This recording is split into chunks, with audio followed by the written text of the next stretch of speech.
Señor, bienvenido. Muchísimas gracias por estar aquí. No, gracias por recibirme, mi patria adorada. Muchas gracias. Ya sabes que siempre que vengo soy el hombre más feliz del mundo. Además, saludo con mucho cariño a estos músicos prodigiosos, a ustedes, que qué bien bailan, y a usted en casa, qué felicidad tan más grande.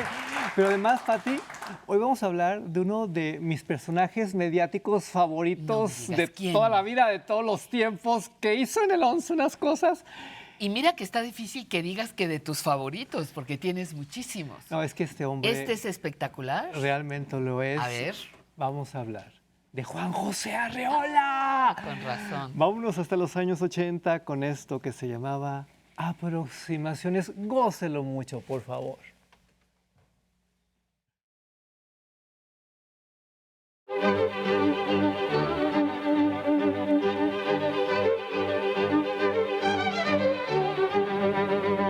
Fui en un momento dado al Canal 11 con Pablo Marentes. Y, bueno, antes de Pablo había otro director y ya trabajé en el Canal 11.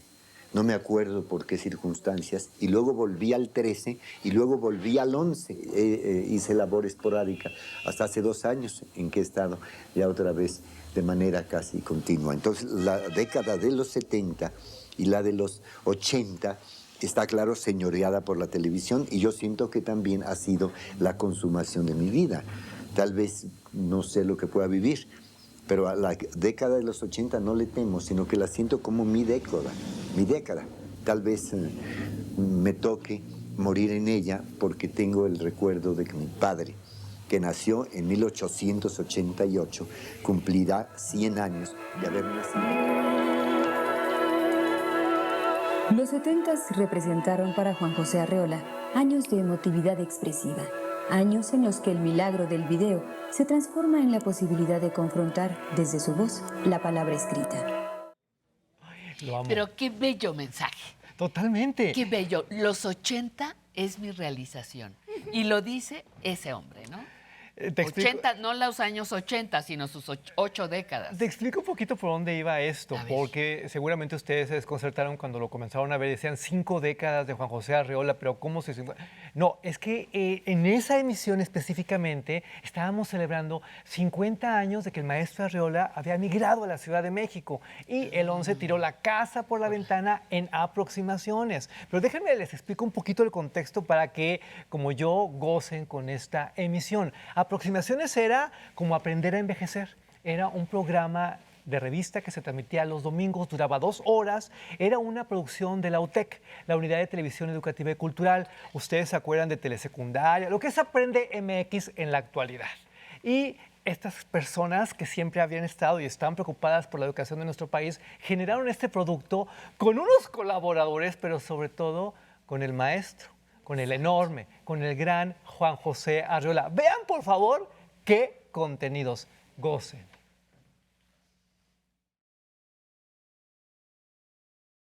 Estos contingentes juveniles que estaban expresando la presencia de una nueva sociedad, expresa también el arcaísmo de los hábitos políticos de entonces. A estas manifestaciones estudiantiles se las ve como conspirativas y tiene una respuesta tremendamente violenta que da lugar a la gran crisis de conciencia, a la gran crisis moral, a la gran crisis de credibilidad interna del sistema, que va a propiciar con Luis Echeverría lo que se llamó entonces la apertura democrática y más tarde con José López Portillo la reforma política. La guerrilla es la expresión subterránea más violenta y más dura de esta respuesta de los nuevos sectores que estaban tocando a las puertas de la política mexicana y que habían sido reprimidos en el 68 y luego una vez más el 10 de junio de 71. La respuesta de estos contingentes fue asumir que no había ninguna posibilidad de cambio pacífico y lanzarse en un salto generacional bastante trágico hacia la búsqueda del cambio a través de las armas. Hubo entonces una guerra secreta, muchos muertos de ambos bandos, una guerra sucia en los sótanos de la política mexicana, que yo creo que es uno de los alimentos de lo que fue después la reforma política. La constatación por parte de la sociedad y del Estado en México de que no era posible seguir excluyendo a estos sectores sin pagar un riesgo creciente en la militarización y en la violencia creciente de la sociedad. Ah, ¿verdad? Ups. Enorme, enorme, Héctor Aguilar Camín. Ajá. Era para que se dan cuenta de las personalidades que eran entrevistadas, que iban a aproximaciones con el maestro Arreola. Pero yo quiero, y tengo la obligación profesional de hacerlo, recordarle quién era Juan José Arreola, porque sobre todo las nuevas generaciones tienen una idea un tanto distorsionada de él. El maestro Juan José Arreola es una de las figuras fundamentales de la cultura de nuestra patria, así como se lo estoy diciendo. Si no hubiera sido por él, no hubiéramos tenido a un Carlos Fuentes, porque Juan José Arreola fue quien le dio su primera oportunidad, y como a Carlos Fuentes, a muchísimas otras personas. Nosotros lo hemos leído desde la secundaria, desde la educación básica, porque todo su material es valiosísimo. ¿Se acuerda usted de Confabulario, del Bestiario? Bueno, varias invenciones. Es que realmente el maestro Arreola nos ha nutrido generación tras generación. No olvidemos esta parte cultural, porque ahora vamos a hablar de la mediática, la que lo vincula con el 11. Mire.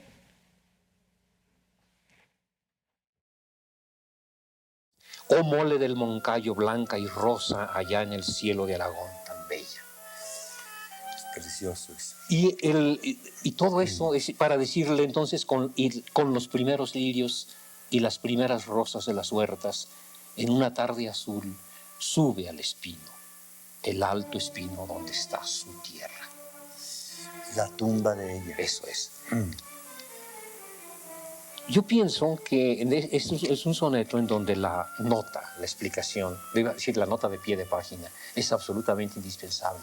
Yo creo que el lector que fui yo, el lector sin este conocimiento, es un lector deficiente, que es uno de esos poemas en donde cuyo gozo total depende de una explicación. Se enriquece en primer lugar muchísimo, porque de otra manera el poema es bello, pero no se puede llegar al hecho, por ejemplo, del espino. Al leerlo yo no me di cuenta.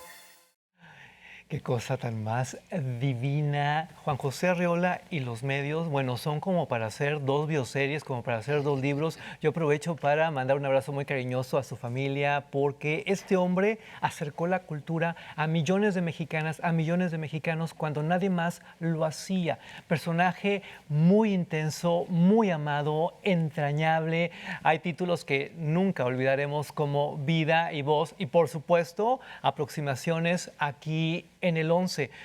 ¿Qué Juan José Arreola recuerda usted en los medios de comunicación? ¿Al señor que salía con estas capas y nos acercaba a la poesía, nos hablaba de Sor Juana y de todas esas cuestiones maravillosas? ¿O a el Juan José Arreola de los últimos años, que iba a los Juegos Olímpicos, a los grandes eventos internacionales, para aportar desde la perspectiva cultural otra clase de lecturas? Ojalá lo pueda comentar en las redes sociales, porque tenemos que recordarlo con muchísimo amor.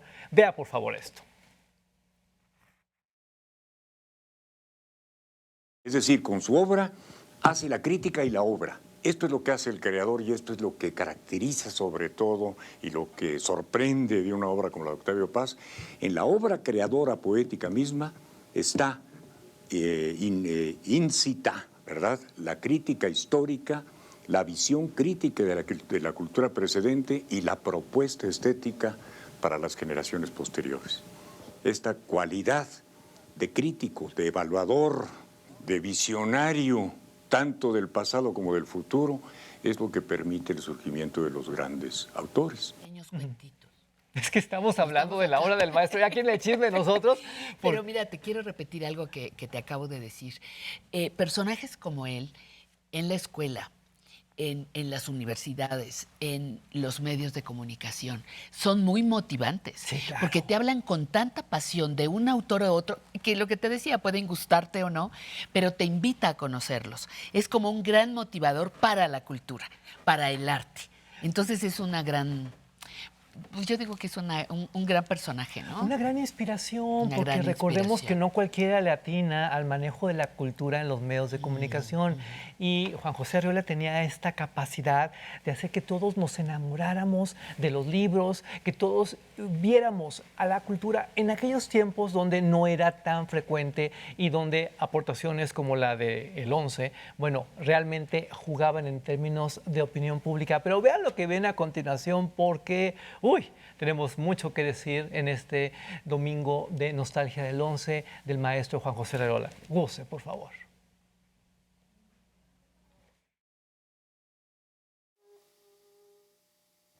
Escritura de fuego sobre el jade, grieta en la roca, reina de serpientes, columna de vapor, fuente en la peña, circo lunar, peñasco de las águilas, grano de anís, espina diminuta, inmortal, que da penas inmortales.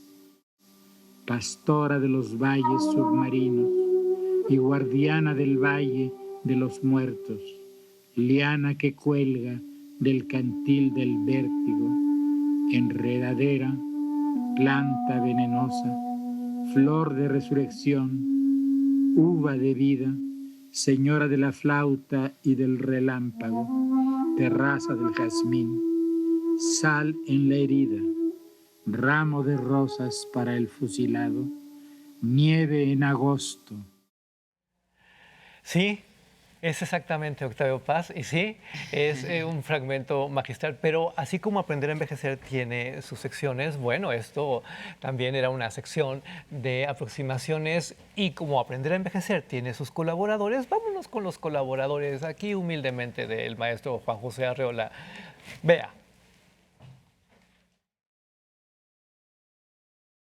Se mandó restaurar todo el mobiliario de don Alfonso Reyes. En verdad, México tiene pocos museos personales auténticos. Por ejemplo, la Casa Diego Rivera en Guanajuato está hecha de muebles comprados en anticuarios, en algún mercado de curiosidades, etcétera. Sí, dando un poco el carácter de la época y de este tipo de cosas. En casa de don Alfonso, no. Para nada, la casa de don Alfonso es la casa de don Alfonso. Y quiero que ustedes perciban este aspecto, que con mucha emoción lo hicimos, porque formamos un equipo de hermanos y todo lo hacíamos con enorme emoción, porque don Alfonso vivía y dejamos esa sensación de palpar las propiedades culturales de Alfonso Reyes, se las quisimos transmitir al público. Por ejemplo, en el pequeño comedorcito decidimos cerrar los trasteros y entonces dedicamos un trastero a lo que quedaba de la vajilla del general Reyes.